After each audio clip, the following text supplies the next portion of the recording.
Il y avait une chambre, elle était totalement noire, insonorisée.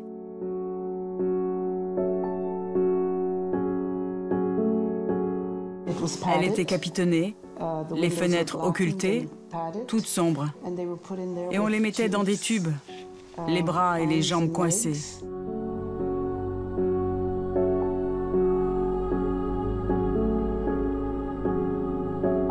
Quelqu'un apportait parfois de la nourriture. Et ils étaient là, on ne sait combien de temps. J'ai entendu gémir. J'ai vu des gens qui fuyaient à la vue des docteurs, qui résistaient. Ils s'échappaient, on les rattrapait de force. On les remettait sous traitement contre leur gré. On les forçait à faire ce qu'ils ne voulaient pas faire. Et quand c'était fini, ils étaient complètement passifs. C'était fini.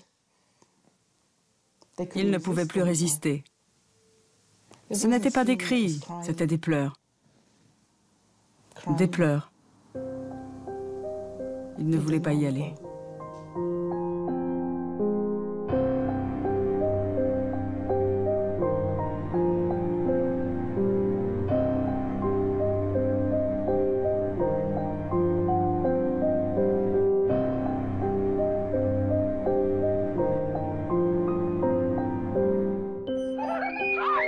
C'était à la fin des années 50. Des années où l'on pense que les guerres sont finies et où l'on rêve d'un monde où les enfants sont voués à un quotidien sans violence. Gina Blasbalg est alors adolescente. La vie ne l'a pas gâtée. Au décès de son père, sa mère l'a placée dans un orphelinat. À l'âge de 16 ans, on l'hospitalise à l'Allan Memorial, le département psychiatrique de l'université McGill à Montréal. Elle souffre d'une hépatite aiguë qui la rend dépressive. Gina pense qu'on va la soigner, mais elle tombe dans les filets d'un programme top secret de la CIA américaine. Nom de code, MK Ultra.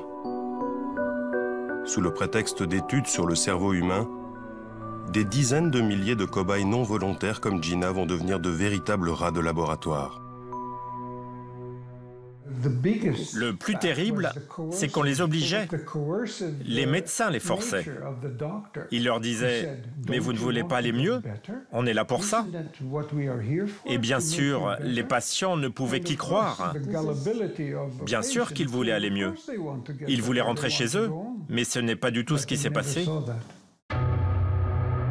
MK Ultra, c'est un programme qui a secoué l'Amérique jusqu'à la présidence. The United States of America offers a sincere apology. Financé par la CIA, des médecins ou des scientifiques traquent les indigents, les noirs ou les déshérités. Ils les repèrent dans les prisons, les hôpitaux, les casernes ou même les orphelinats. Et ils tentent, à leur insu, d'en faire des robots humains. But de la manœuvre, effacer la mémoire, trouver un moyen de faire avouer un ennemi. Fabriquer une machine humaine prête à tuer contre son gré. Gina Blasbalg sera l'un de ces rats de laboratoire. Le docteur m'a dit qu'il voulait effacer ma mémoire en me mettant dans un état de sommeil pendant 1 mois. Que je n'aurais plus du tout de mémoire ou de pensée et qu'il pourrait alors travailler sur mon cerveau car il n'en resterait plus rien. J'étais Comme un zombie. Elle était vide de tout. On me donnait des produits qu'on m'injectait et j'avais plein de convulsions. Mon corps ne m'appartenait plus, ma langue pendait, mes yeux roulaient. J'ai été témoin de tout ça. Et je les suppliais, « S'il vous plaît, qu'est-ce que vous faites? Donnez-moi un antidote. » Et on me répondait, « Non, on ne peut rien vous donner parce qu'il faut qu'on voit combien de temps ça dure. » Gina va être séquestrée pendant plusieurs périodes au sein de l'établissement psychiatrique. Entre 2 séjours, elle rencontre Ralph. C'est lui qui réussira à l'extirper de l'institution. Mais Gina est hantée par les souvenirs. J'allais parfois dans la chambre à côté de la mienne. Et là, Il n'y avait que des corps immobilisés. Ils étaient enfermés dans des tubes, les bras et les jambes pris dans des tubes. Et ils avaient des écouteurs sur la tête. Ils se débattaient sur leur lit et le son ne cessait jamais, jamais. Et puis on les déliait et on envoyait alors des séries d'électrochocs. On appelle ça la soumission psychique. Et ils avaient les écouteurs, les enregistrements en boucle. Un enregistrement sans fin, avec des ordres répétitifs, hurlés à différentes intensités. Ça leur rentrait dans les oreilles et leur remontait au cerveau. Et ça ne cessait jamais. Le jour, la nuit, sans arrêt. Le but ultime de tout ça, c'était le lavage de cerveau. La manipulation mentale et le lavage de cerveau. Comment cela a-t-il été possible? Fin de la Seconde Guerre mondiale. À la suite de l'offensive des troupes alliées et soviétiques, le Troisième Reich est en déroute. Le monde découvre alors avec stupeur l'ampleur des horreurs perpétrées dans les camps de concentration. Les nazis ont notamment mené des expériences sur des milliers de prisonniers. On les irradie, on les torture, on leur inocule des virus ou on les dépèce vivants. L'Amérique se veut alors le détenteur de la bonne conscience des peuples. Elle impose rapidement la tenue des fameux procès de Nuremberg, qui visent à juger les dignitaires allemands pour les crimes de guerre et crimes contre l'humanité. Lors du procès des médecins, fin 1946, 20 docteurs et 3 officiels nazis passent en jugement.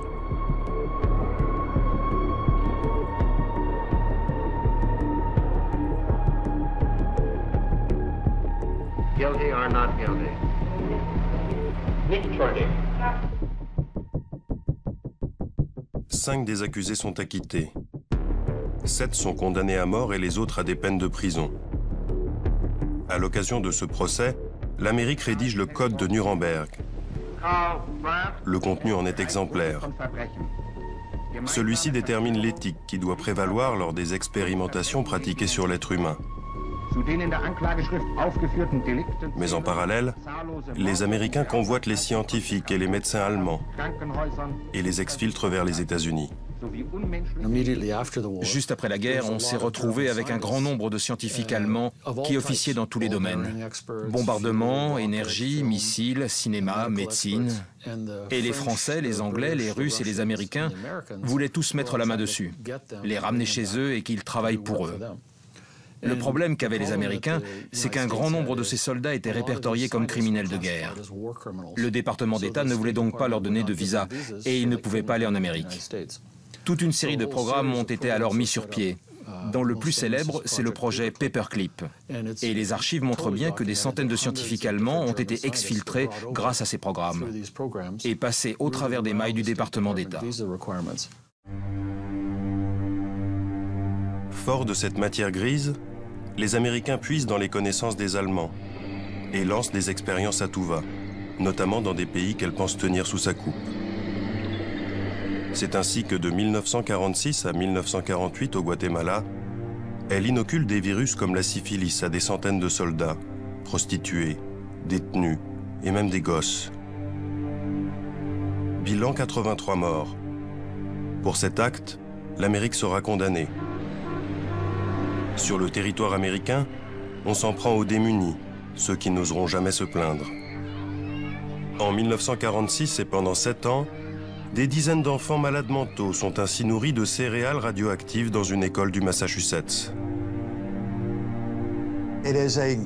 C'est une effroyable contradiction, un immense paradoxe que de voir l'Amérique réaliser toutes ces expérimentations extrêmement dangereuses juste à l'après-guerre.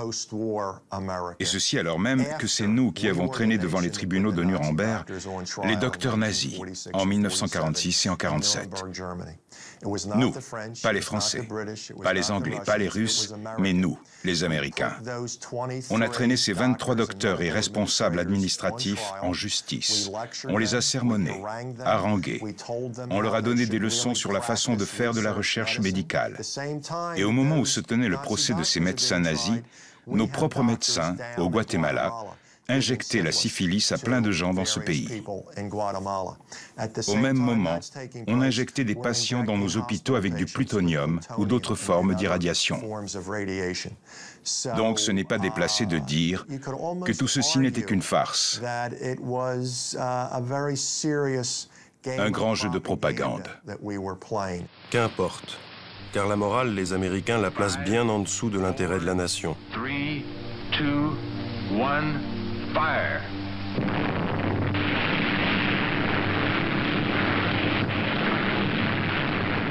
Et au sortir de la guerre, la priorité absolue, c'est le nucléaire. À la manette, l'armée US. Dès 1946, des tests sont menés à grande échelle, notamment sur l'atoll de Bikini. Pour constater les effets de la radioactivité, on utilise des militaires. On fait exploser des bombes, puis on leur demande d'aller nettoyer des dégâts ou d'éteindre les incendies.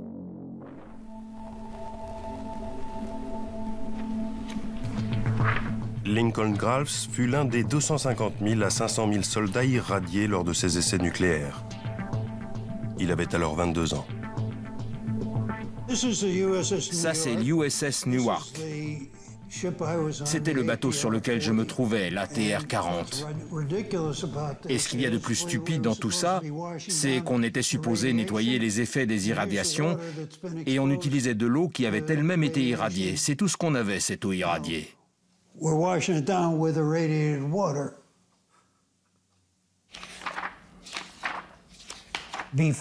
Avant d'être envoyé à Bikini, on devait tous signer des contrats, qui étaient ni plus ni moins un serment de secret, afin qu'on ne dise à personne ce qu'on avait vu ou entendu pendant notre mission.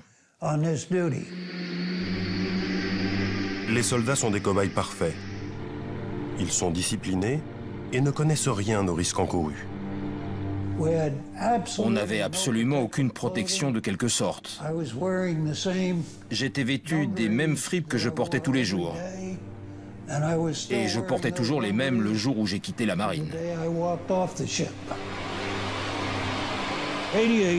Le nucléaire, c'est invisible. Sans goût, sans odeur, sans bruit. C'est donc difficile de convaincre les gens qu'il y a un lien entre tout ça, et même qu'on a été irradié.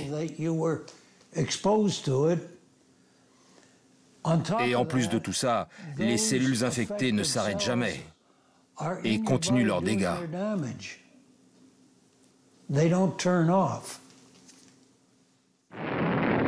Suite à son expérience sur l'atoll de Bikini, Lincoln sera hospitalisé à plus d'une reprise. Sa santé est fragile et les irradiations ont touché toute sa descendance. Ma fille a été conçue quelque temps après mon retour de Bikini. Eh bien, toute son adolescence, elle a souffert de problèmes avec son système endocrinien. Et on a dû lui retirer la moitié du pancréas à l'âge de 20 ans en raison d'une tumeur. Elle est morte d'une tumeur cérébrale maligne à l'âge de 46 ans. Elle a aussi eu une fille qui est née avec un pied difforme. Mon fils cadet, lui, a la maladie d'Addison. Et l'un de mes fils aînés est bipolaire. Ça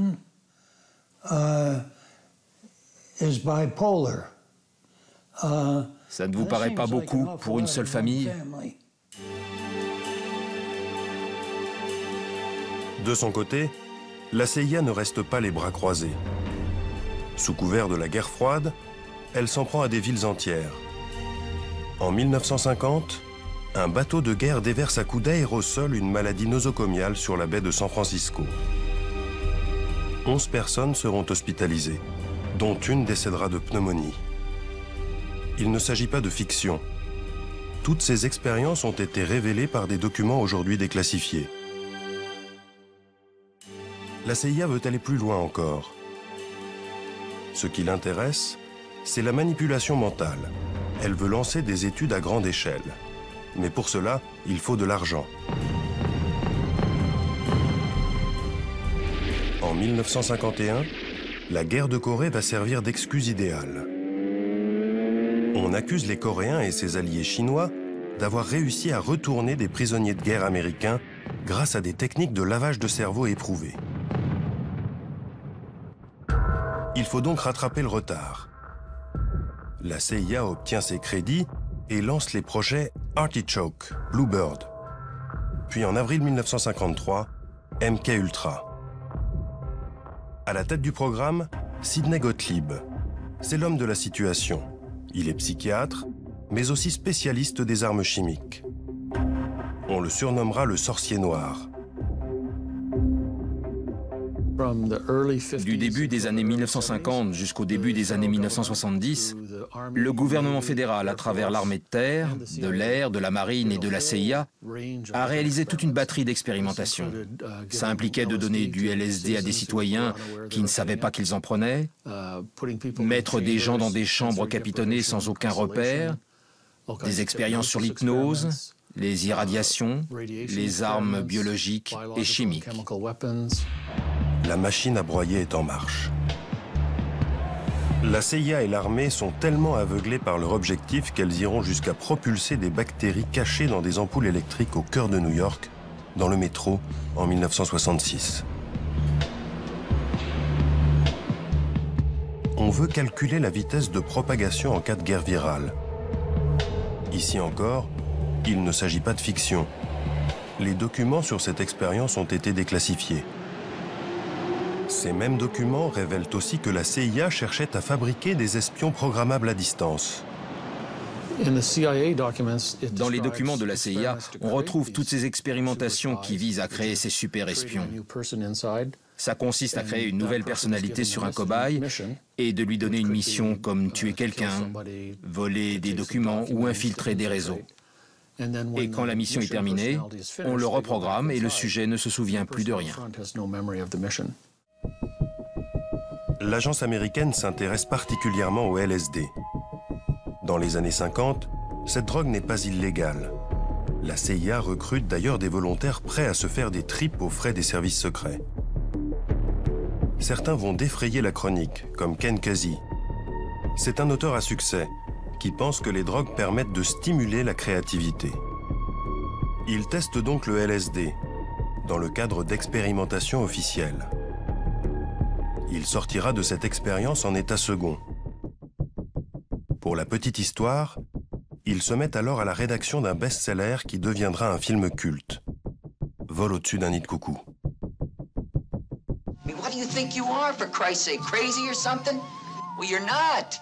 Grâce à l'appui involontaire des artistes et des hippies, les scientifiques américains n'ont pas trop de mal à faire accepter leurs expérimentations sur le LSD.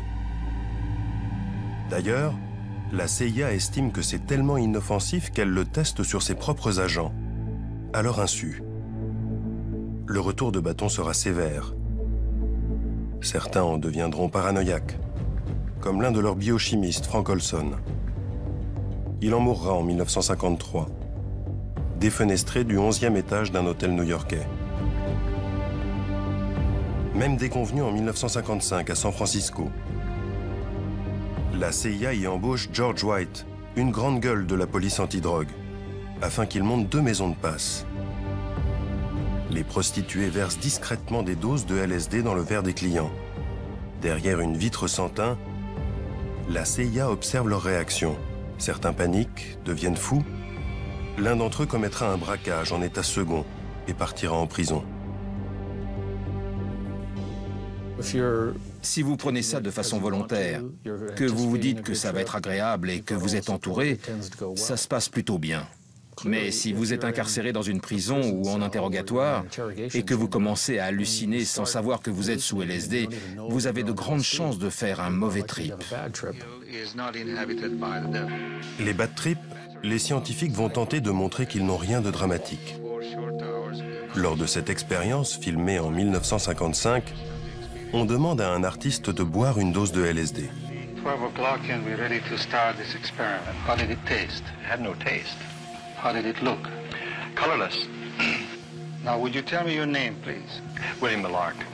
Puis il lui faut dessiner les traits d'un être humain, avant que les premiers effets ne se fassent ressentir. We have the advantage of an artist who is able to draw a sketch and... On le soumet alors à une batterie de tests. Quelques heures plus tard, l'artiste doit dessiner à nouveau un portrait. mais il n'y parvient plus. Et peu à peu, sous l'œil du psychiatre, il tombe dans une forme de schizophrénie.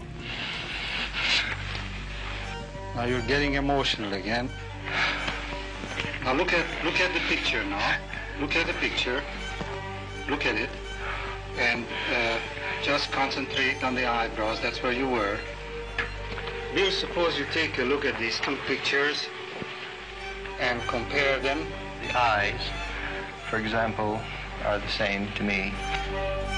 Ces images de propagande donnent la sensation que chaque expérience est encadrée et sans trop de dommages. La réalité est moins présentable. Le LSD a été mis en avant parce que tout le monde connaît. Mais lors des commissions sénatoriales, dans les années 1970, le conseiller en chef de l'armée a rendu une liste de 125 produits qu'ils avaient testés dans le cadre de ces expérimentations sur le lavage de cerveau. Et il faut rajouter à cela ceux de la marine, de l'armée de l'air et de la CIA. Dans ses folles recherches, la CIA fait la course avec l'armée. Celle-ci aussi fait des expériences à grande échelle, notamment dans le camp d'Edgewood. Dans ces bâtiments, on y teste tout aussi bien des armes chimiques, avec notamment l'aide de scientifiques du Troisième Reich, mais aussi des drogues qui agissent sur le comportement. Ce département est tenu par un psychiatre militaire, James Ketchum. Il y expérimente plus d'une trentaine de produits toxiques. James Ketchum s'intéresse au LSD, mais surtout au benzylate ou BZ, une drogue beaucoup plus puissante que le LSD. Quel était le but de vos recherches? De tenter de trouver une drogue, le benzylate étant notre premier choix, qui pourrait être utilisé en temps de guerre afin de mettre hors d'état de nuire l'ennemi pendant un temps donné. Ça a d'ailleurs été réalisé et des petites bombes ont été créées à une époque. Elles étaient remplies de benzylate et pouvaient exploser sur un terrain de conflit. Ce n'était pas une arme de destruction massive. C'était destiné à être utilisé dans un lieu particulier qui pouvait être encerclé et contrôlé, mais qui ne pouvait être envahi sans risquer beaucoup de pertes de notre côté.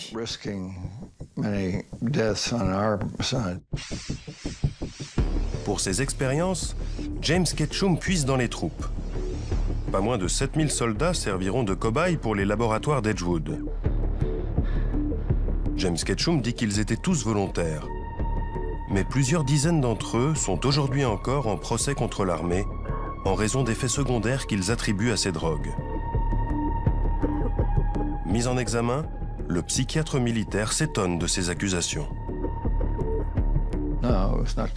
Mais non, ce n'était pas de la torture. Ça ne pouvait pas l'être. On les gardait dans des salles capitonnées avec des infirmières et du personnel. Et nous, les docteurs, on vérifiait comment ils allaient et les effets qu'ils ressentaient. Les volontaires étaient très contents d'être là. D'ailleurs, on n'en prenait qu'un sur 3 ou 4 parmi tous ceux qui se présentaient. Et tout cela a duré 20 ans.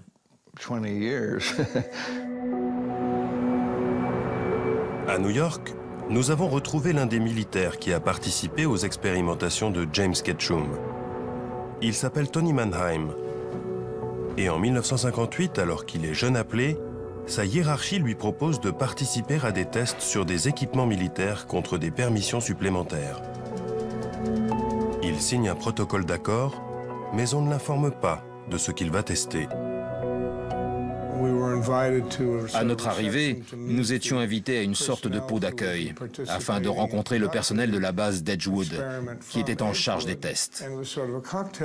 Mais je me suis aperçu, et nous ne le savions pas et on aurait dû le savoir, que les boissons étaient droguées. C'était donc un peu déconcertant de ressentir les effets de produits qui s'attaquaient à notre cerveau, que ce soit du LSD ou autre chose. Le but de tout ça était de nous faire rentrer dans un état de paranoïa et de désorientation.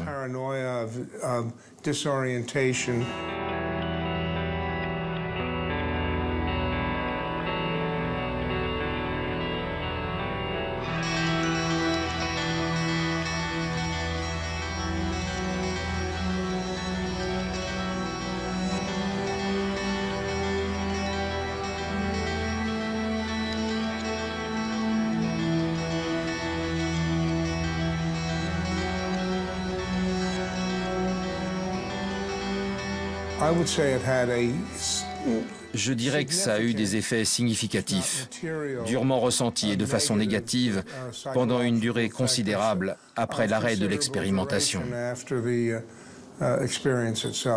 Pendant combien de temps? Des années. Je dirais des mois et des années plutôt que des jours et des semaines. James Ketchum affirme pour sa part que les tests étaient réalisés dans un cadre bien défini et que sa propre équipe n'a jamais contesté l'éthique de ces expériences.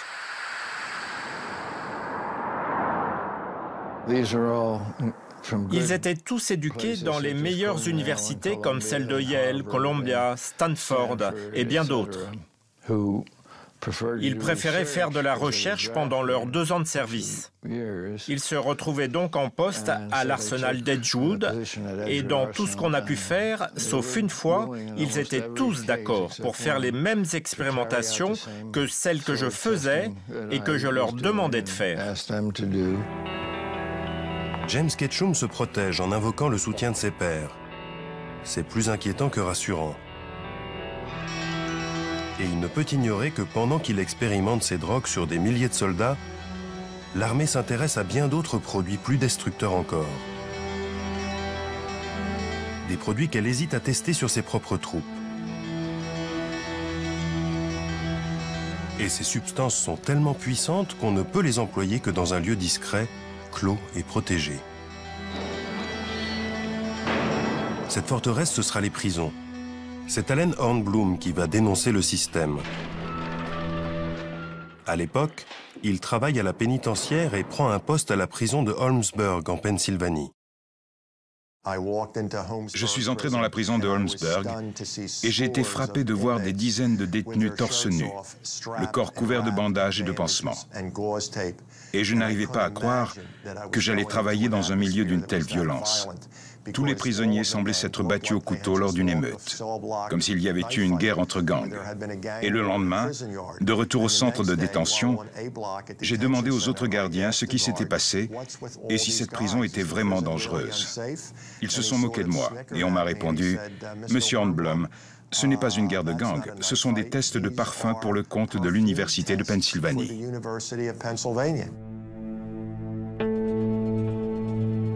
À Holmesburg, mais aussi dans une vingtaine d'autres centres pénitentiaires à travers le pays, la CIA ou l'armée transforme les détenus en rats de laboratoire.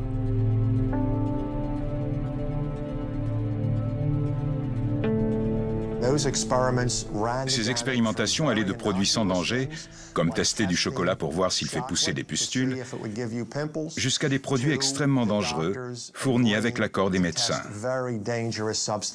Les détenus étaient injectés sans le savoir avec des substances irradiées, soumis à des expérimentations pour les produits chimiques de l'entreprise Dell, et c'est le seul endroit au monde que je connaisse où des humains ont été enduits de dioxine sur la figure et sur le dos. De 1963 jusqu'au début des années 70, l'armée testait une multitude d'armes chimiques de guerre. La prison d'Holmesburg, de 1951 à 1974, a été sans doute le plus grand laboratoire d'expérimentation humaine en Amérique. Les 1400 détenus de la prison sont des proies dociles. Ils sont pauvres, peu éduqués.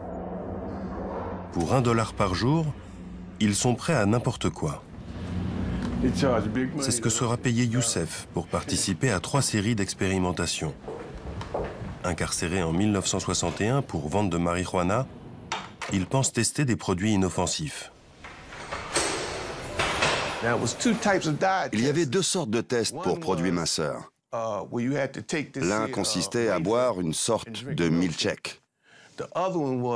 Il fallait aller aux toilettes et prendre du lait tous les jours, avec des œufs, le tout avec 6 pilules. Et ça 3 fois par jour. Dès la première prise, j'ai senti que j'explosais sous l'effet de gaz qui remontait. Et quand je suis allé aux toilettes, mon rectum s'est retourné comme une poche. Comme s'il y avait un stock d'hémorroïdes empilé. Je suis donc allé voir le médecin et il m'a dit « Mon Dieu, c'est épouvantable ». Je lui ai demandé des médicaments ou autre chose et il m'a répondu « Non, c'est une opération qu'il vous faut ».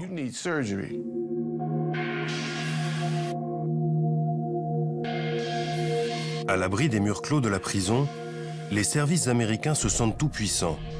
Ils n'ont plus de limites.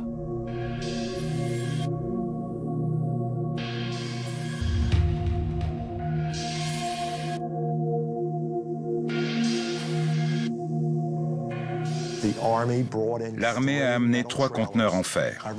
Ils étaient capitonnés à l'intérieur et ils les ont placés entre les ailes G et H du bâtiment et ils ont commencé à administrer des doses très fortes d'atropine, de scopolamine, de benzylate et d'autres psychotropes. Des détenus pensaient qu'ils étaient suffisamment costauds pour aller dans les conteneurs et en ressortir sur leurs 2 pieds. Mais ils en sont sortis comme des bêtes sauvages. Ils étaient violents. Un type a pratiquement tordu une porte en tentant de fuir de l'un de ces conteneurs.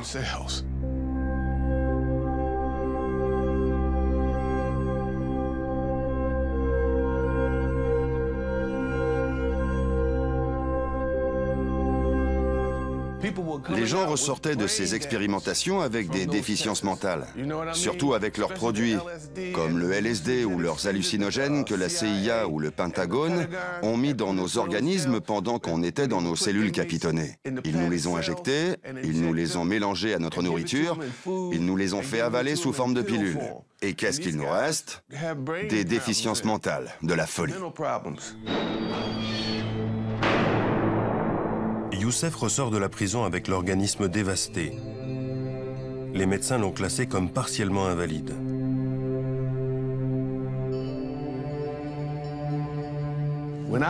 Quand je suis ressorti de prison, j'ai pensé que tout irait bien.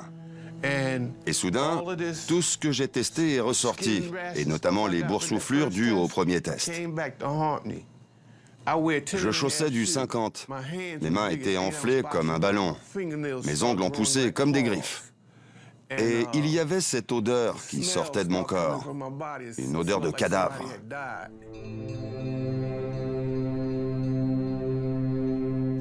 De cette époque à aujourd'hui, ma vie a été misérable. J'ai une maladie du foie, des problèmes génitaux persistants.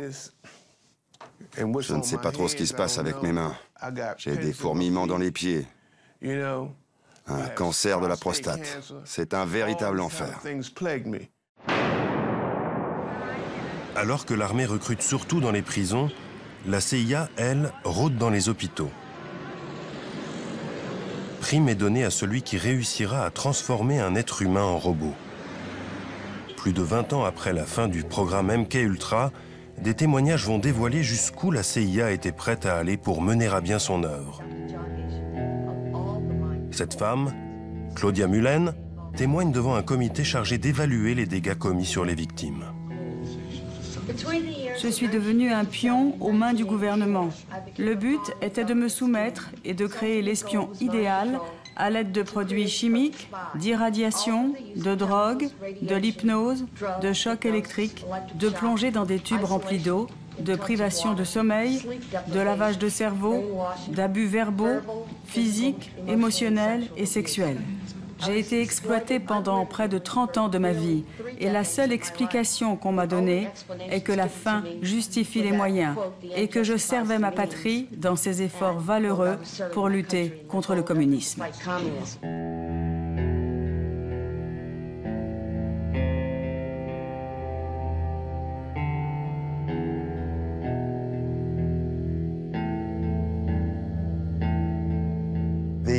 Ces populations vulnérables étaient utilisées comme des rats de laboratoire. Ils en abusaient. Ils leur injectaient ce qu'ils voulaient. Ils ont dépassé toutes les limites. Et plein de choses ici en Amérique n'auraient jamais dû être possibles. Et si cela avait été commis sous l'Allemagne nazie, on aurait mis tout ça dans l'acte d'accusation. On l'aurait mis au compte des coupables. Mais ça n'a pas eu lieu là-bas, c'est arrivé ici.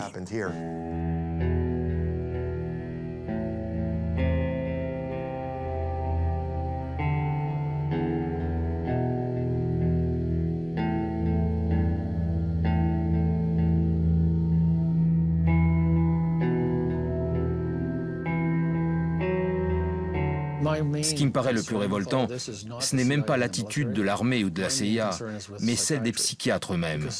Parce que les psychiatres, les scientifiques et les chirurgiens participaient à tout ça.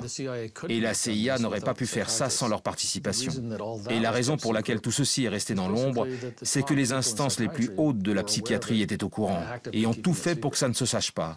Il ne s'agissait pas de quelques psychiatres ici ou là, mais des têtes pensantes de la psychiatrie. Et dans cette course à l'horreur, un homme sort du lot, Ewen Cameron. C'est un psychiatre écossais de haut vol qui sera président de la vénérable Association mondiale de psychiatrie. Il a d'ailleurs réalisé l'expertise de certains des médecins allemands jugés lors du procès de Nuremberg.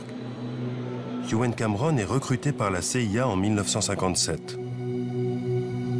Il se sent alors investi d'une forme de pouvoir absolu. Tous les patients avaient peur de lui. On ne voulait pas avoir affaire à lui. C'était un type bizarre. Il représentait la souffrance.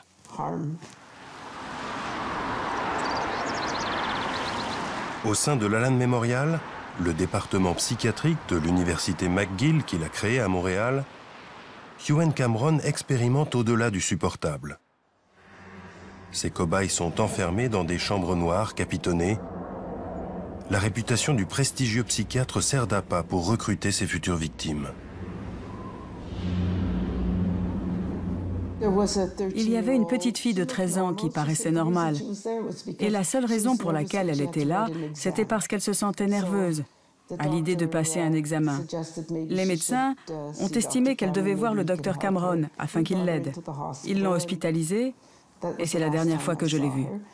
Il y avait un garçon aussi. Il ne disait plus rien.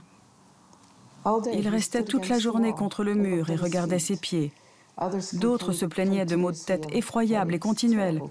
Ils ne savaient plus qui ils étaient, où ils étaient et ce qu'ils faisaient ici. Les cobayes sont placés dans des comas artificiels qui durent jusqu'à plusieurs semaines et soumis à des doses massives d'électrochocs, tandis qu'un enregistrement diffuse en boucle des injonctions. Drogue, hypnose, privation de sommeil, tout est tenté. Certains en perdent l'usage de la parole, deviennent incontinents et ne reconnaissent plus leurs propres parents. Vous pensez que des gens en sont morts? Oh oui. Oh oui. Comment pouvez-vous dire ça? Il y a tous ceux qui ont disparu. Certains se suicidaient. Et quand Gina a tenté de retrouver certaines des anciennes pensionnaires de cette époque, J'ai jamais pu les retrouver. on n'a pas pu les retrouver. Aucune trace. Des morts, il y en a eu un peu partout. Et il aura fallu le courage de quelques lanceurs d'alerte pour révéler publiquement l'étendue du désastre. En 1972, Martha Stephens est professeure d'anglais au sein de l'université de Cincinnati. Elle remarque que le département médical irradie à doses massives et sur le corps tout entier des malades qui se présentent avec des tumeurs bénignes. Elle enquête, se rend compte que l'armée finance le programme et contacte les malades. Sur cette photo, une famille qui a perdu sa mère, Maud Jacobs, en quelques jours seulement. On l'a emmenée au sous-sol. On l'a placée devant une machine effrayante. On l'a irradiée sur le corps tout entier, avec un seul faisceau irradiant. Elle est rentrée chez elle, mais s'est sentie très malade cette nuit-là. Elle n'était pas malade avant qu'on ne l'irradie dans les sous-sols de l'hôpital. Et pourtant, elle est morte en à peu près 3 semaines après l'avoir emmenée là-bas. On a son dossier sanguin. On sait qu'elle est morte de pneumonie en raison des effets sur son système de la moelle épinière. Là, ce sont les enfants. Et là, c'est Maud Jacob, une femme du Kentucky qui vivait à Cincinnati. Ils cherchaient des Noirs, des vieux, des malades, des pauvres. À peu près 60% des 90 personnes qu'on a irradiées étaient noires. Dans une ville où, à cette époque, 30% de la population était noire. Les Afro-Américains n'avaient aucun autre endroit où aller. Dans les années 60, la plupart des hôpitaux les refusaient. Au moins 90 hommes et femmes seront hospitalisés au sous-sol du centre médical de l'Université de Cincinnati de 1960 à 1972. 21 d'entre eux vont mourir en 3 ou 4 semaines. À la tête du département, le docteur Eugene Sanger, un radiologiste réputé. Un patriote, je dirais, qui pensait qu'il faisait son devoir pour son pays. Je pense qu'il estimait que certaines personnes doivent se sacrifier pour permettre de comprendre comment nous protéger en cas de guerre nucléaire. Lors du procès qu'on a tenu contre les chercheurs, la juge les a comparés à ce qu'il avait été fait lors du Troisième Reich. Elle a dit, pour justifier les vies que vous avez prises, vous vous protégez derrière les mêmes excuses que celles utilisées par les médecins à Nuremberg. Ils ont dit qu'au nom de leur patrie, ils ont dû faire ce qu'ils ont fait. Et vous, vous donnez les mêmes arguments.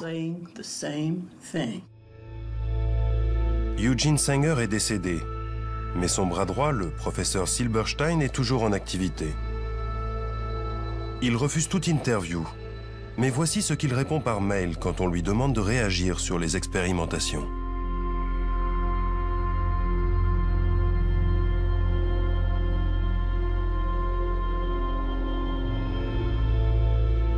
Un déni étrange quand on sait que l'université de Cincinnati a été condamnée à payer 5 millions de dollars de dommages et intérêts aux familles. Il ne faut pas croire que la CIA s'est arrêtée là. Les dossiers secrets vont révéler des expériences impensables. Il y a des gens qui croient à tout ça et d'autres qui n'y croient pas. Et il y a un débat entre ces deux camps. Moi, ce qui m'intéresse, c'est ce que disent les documents. Et les documents disent précisément, tout comme les recherches publiées dans les revues ou les livres, qu'on a implanté des électrodes dans le cerveau des gens. On a activé à distance ces électrodes à l'aide d'un transmetteur dans le but de changer le comportement de la personne. On les a rendus violents à casser des murs ou apathiques, sans réaction, alors qu'ils avaient l'air normaux et jouaient de la guitare juste avant. Il y a des photos dans des livres ou des revues. On voit des chats, des singes, mais aussi des humains, chez qui on a placé des électrodes dans le cerveau et dont on prend le contrôle à distance. C'est donc un fait scientifique reconnu. Colin Ross fait référence aux tentatives de créer un être humain programmable à distance. La CIA s'intéresse notamment au travail d'un scientifique espagnol, le docteur Delgado, qui tente ses premières expériences sur un taureau. L'animal est tout d'abord relâché dans l'arène, il charge la cape qu'on agite devant lui, puis on implante un émetteur dans le cerveau du taureau. Désormais, à chaque charge, une impulsion électrique l'arrête dans son élan. Des documents déclassifiés montrent que des systèmes plus sophistiqués ont été utilisés dans le cerveau d'êtres humains, comme cette fillette. Tout d'abord souriante, elle va verser dans des crises de violence une fois l'émetteur activé.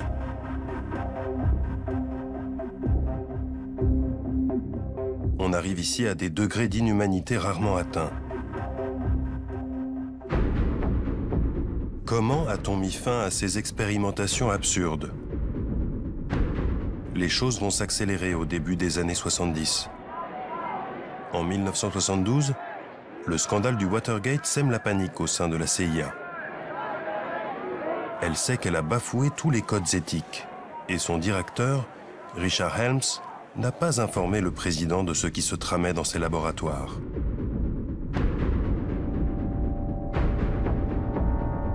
En 1973, Richard Helms ordonne la destruction de tous les documents relatifs au programme MK Ultra. et l'arrêt des expérimentations. Il démissionne aussitôt. En 1974, le président Gerald Ford prête serment. Il veut savoir ce qui se passe dans ses services, et notamment à la CIA. En 1975, il met en place une première commission d'enquête. Son travail est compliqué car les responsables de l'agence, comme le docteur Lashbrook, appelé à témoigner, mentent, bottent en touche ou minorent. There was, of course, claims or thoughts that maybe great things could be done with hypnosis. One small project in which we had a hypnotist do some experiments, primarily to see what the limitations of hypnosis might be. Can you make a person do something under hypnosis that he would not ordinarily do? Comme souvent, c'est de l'intérieur que la forteresse va se fissurer. On le doit à un archiviste de la CIA qui découvrira plusieurs cartons oubliés par sa direction et les remettra à la commission d'enquête. Ces milliers de documents sont désormais en partie publics. Colin Ross a récupéré l'intégralité des 20 000 pages. Là, c'est le projet 14 du projet MK Ultra. C'est comme ça que ces documents se présentent. Il y a beaucoup de pages où il n'y a pas grand-chose. La majorité, ce sont des informations financières. Là, c'est signé Sidney Gottlieb, le responsable du programme. Beaucoup de choses ont été effacées. Ces documents sont une goutte d'eau par rapport à l'ampleur des expérimentations. Mais ils révèlent que l'agence américaine avait lancé au moins 149 programmes impliquant 80 institutions dans les plus grandes universités du pays. À la révélation de ces documents, des enquêtes sénatoriales vont suivre. On découvre alors l'ampleur des tentacules de la CIA, infiltrés dans tous les rouages du pouvoir. Do you have any people being paid by the CIA who are contributing to a major circulation American journal? We do have people who submit pieces to two American journals. Do you have any people paid by the CIA who are working for television networks? This, I think, gets into the kind of getting into the details, Mr. Chairman, that I'd like to get into in executive session. Richard Helms, l'homme qui a toujours préféré l'ombre à la lumière, doit alors se justifier publiquement. Celui qui a tiré les manettes des programmes les plus répugnants de l'agence affiche un détachement écœurant. If one has in one's possession or under one's control bacteriological or chemical weapons, they can be used both defensively and offensively. And by use offensively, we mean to include killing people, is that right? Well, they have the capacity to kill people if they were used in that way.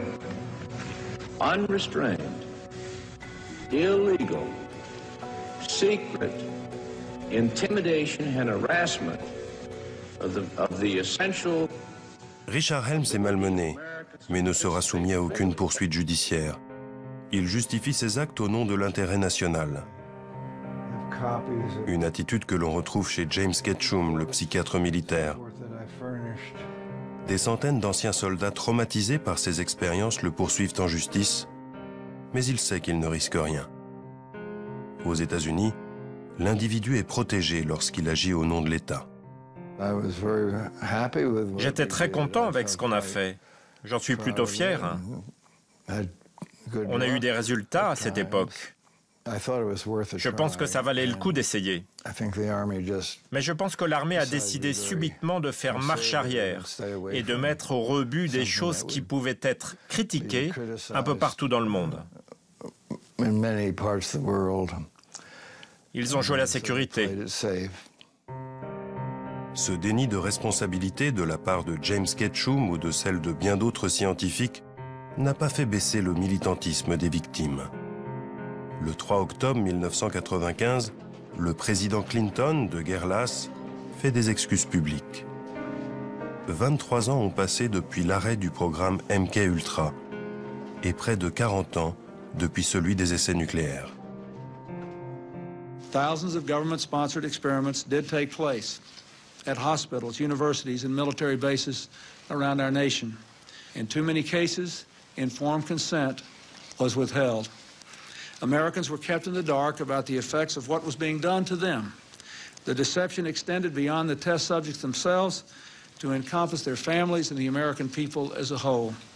For these experiments were kept secret, and they were shrouded not for a compelling reason of national security, but for the simple fear of embarrassment, and that was wrong.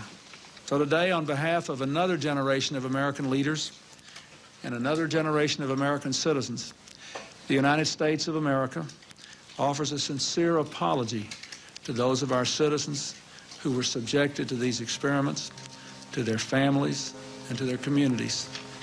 Thank you very much. Arrêté en 1973, le programme MK-Ultra a été un échec, révèlent plusieurs rapports d'enquête. Mais la CIA pense sans doute autrement, car elle va s'inspirer du travail d'Ewen Cameron pour la rédaction de ce manuel d'interrogatoire.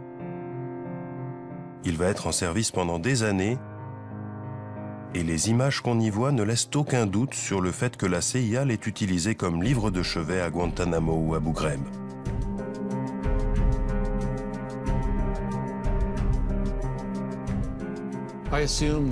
Je suis sûr qu'aujourd'hui encore, les techniques de lavage de cerveau sont utilisées par tous les services secrets du monde, et sans doute aussi par les terroristes. Pourquoi je crois ça? Eh bien, il suffit de regarder les photos qui ont été faites à Guantanamo ou dans la prison d'Abu Ghraib. Il y a tous les ingrédients de la manipulation mentale concoctée par la CIA dans les années 50. On sait par exemple que l'interrogatoire offensif, qui est le terme à la mode en Angleterre ou en Amérique, n'est rien de plus que du lavage de cerveau. Ce sont les mêmes façons de faire, choc électrique, position inconfortable, humiliation sexuelle ou culturelle, privation de sommeil ou de nourriture, chien d'attaque, menace de mort, technique du bon flic et du mauvais flic. C'est tout ça la manipulation mentale. Il serait naïf de penser que les choses ont changé. En 2014, l'histoire s'est mise à bégayer. 19 ans après Bill Clinton, Barack Obama, bousculé par les révélations sur les tortures perpétrées par la CIA, doit se justifier. Even before I came into office, I was very clear that in the immediate aftermath of 9/11, we did some things that were wrong. We did a whole lot of things that were right, but we tortured some folks. Des excuses publiques qui n'ont qu'une valeur symbolique pour Gina et Ralph Blasbalg. Seul un nombre limité de victimes du projet MK-Ultra ont eu le courage d'engager des procédures devant les tribunaux. Les procès sont longs et la CIA rechigne à ouvrir ses archives. Traumatisée et épuisée par son expérience, Gina a renoncé à demander des compensations pour ce qu'elle a vécu.